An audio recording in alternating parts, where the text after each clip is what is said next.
Hello, my name is Yevhenii. This is News Pulse at UATV. Welcome to the daily segment. Today in the episode, ripe harvest of wildberries in Russia, trillions of rubles that otherwise would have been spent on war, burn and counting. Yet another Russian horrific missile attack on Ukraine. The dead and wounded Ukrainian, catastrophic need of anti-ballistic defense.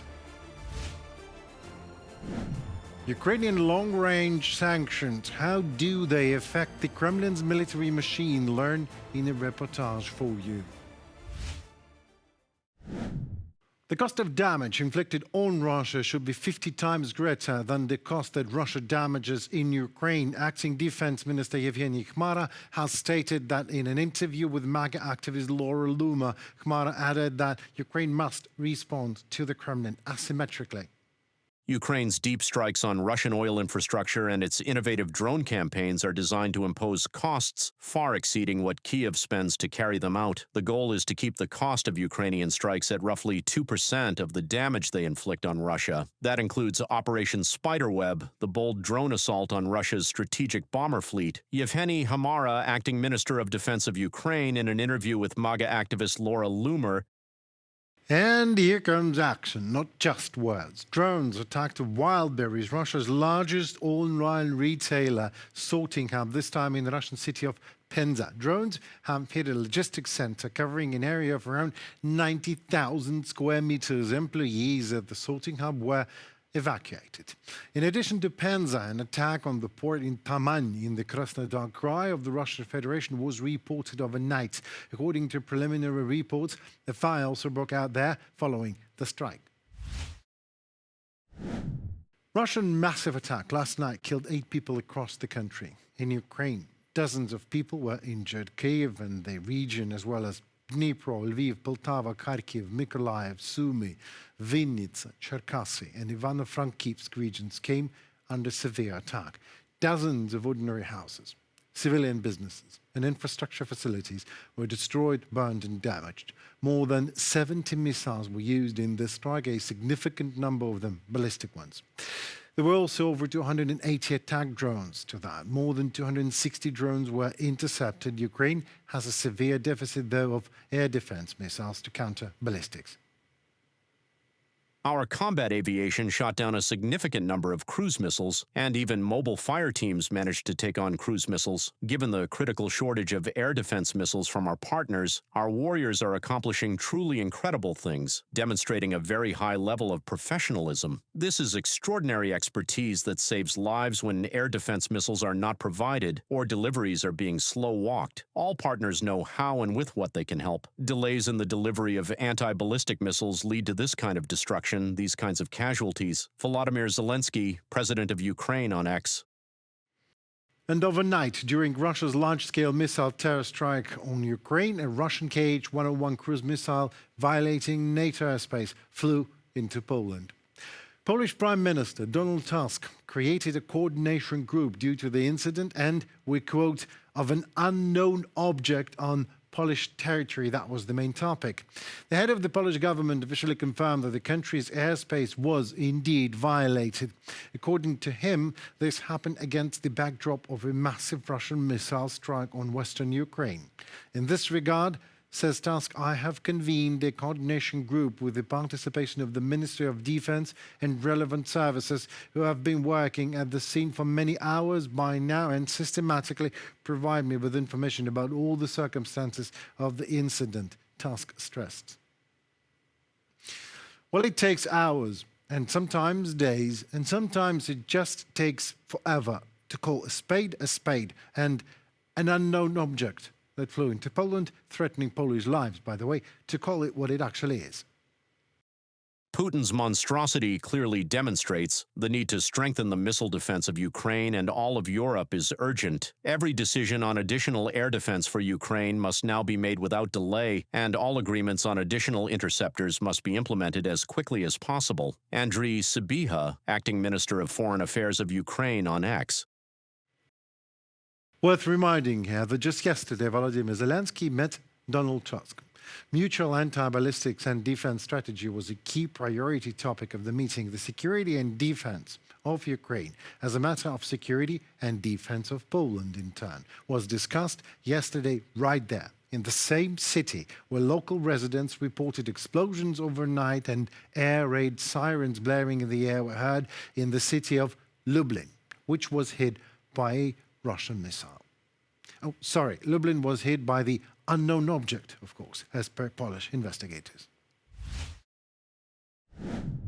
Ukrainian defense forces will expand attacks on the deep rear regions of the Russian Federation. This was announced by Commander-in-Chief of the Ukrainian Armed Forces, Mikhailo Drapati, during his first telephone conversation with NATO Supreme Ally Commander in Europe, Alexis Grinkevich.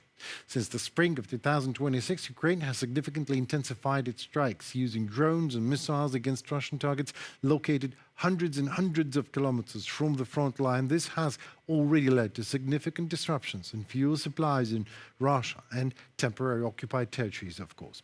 Our report examines how exactly Ukrainian long-range sanctions are affecting Kremlin machine. 10 energy hubs were hit by the unmanned systems forces of Ukraine on 28th and 29th July on the temporarily occupied territories of Kherson and Luhansk regions, as well as in occupied Crimea. As a result, dozens of settlements were left without electricity. Well, emergency situations. Now a little electricity's coming. Well, a bit without the internet, one can rest. The Ukrainian drone operation against the energy grid of occupied Crimea has led to the fact that hundreds of thousands of people on territory controlled by the Russian Federation remain without electricity for several days in a row, writes the New York Times. Due to power outages, water pumps have also stopped. And even in less affected areas such as Yalta, residents say that tap water is supplied for only 3 hours a day. Перепрошую у всіх мешканців Криму. I apologize to all Ukrainians for the inconveniences they now have to endure. They are limited in the benefits they have had all their lives: electricity, communications, water supply. But they are not in a worse situation than the residents of Kharkiv, Dnipro, Sumy, Zaporizhzhia, Nikopol, Kherson. Our Ukrainians in Crimea simply need to be patient so that we can implement the operation we have started and liberate the peninsula. This year alone, as part of the so-called long-range sanctions, the Ukrainian Defense Forces have hit more than 1,000 important targets, President of Ukraine Volodymyr Zelensky stated. According to experts, Ukrainian strikes demonstrate clear priorities. The main one is Russian oil refineries, oil depots, and pipeline pumping stations. At the same time, enterprises of the military-industrial complex are under fire, in particular a plant in Penza that produces components for missiles, and VNIIR Progress in Cheboksary, air defense facilities, missile boats and ships, and logistics hubs. At the current stage of the war, we must intensify operations in different domains, prevent the infiltration of the enemy into our defensive lines, and scale up long and medium-range fire strikes against the enemy. We are working to increase the lethality of enemy losses and to reduce Moscow's economic capabilities. Mikhailo Drapati, Commander-in-Chief of the Armed Forces of Ukraine, on Telegram. Warehouses of the company Wildberries, which are involved in supplying the Russian army with components for drones, navigation equipment, and gear, have also become legitimate targets for Ukraine. After the publicity, the marketplace did not stop selling goods for soldiers, which confirmed that its warehouses are military facilities, reports the Center for Countering Disinformation under the National Security and Defense Council of Ukraine. The marketplace did not remove military goods from the website, but only tried to make them less noticeable. The tag, "Everything for the SMO," disappeared from the catalog, yet the goods themselves remained. They were simply distributed across ordinary categories. Body armor and helmets are now sold in the sports section, FPV drones and components among electronics. Using the relevant search queries, one can still find Army first aid kits, radios, tactical backpacks, chevrons, and flags. From a statement by the Center for Countering Disinformation under the National Security and Defense Council of Ukraine. According to Ukrainian commanders and drone pilots, Russian troops are trying to counter medium-range drone strikes by disguising military cargoes and using powerful electronic warfare systems.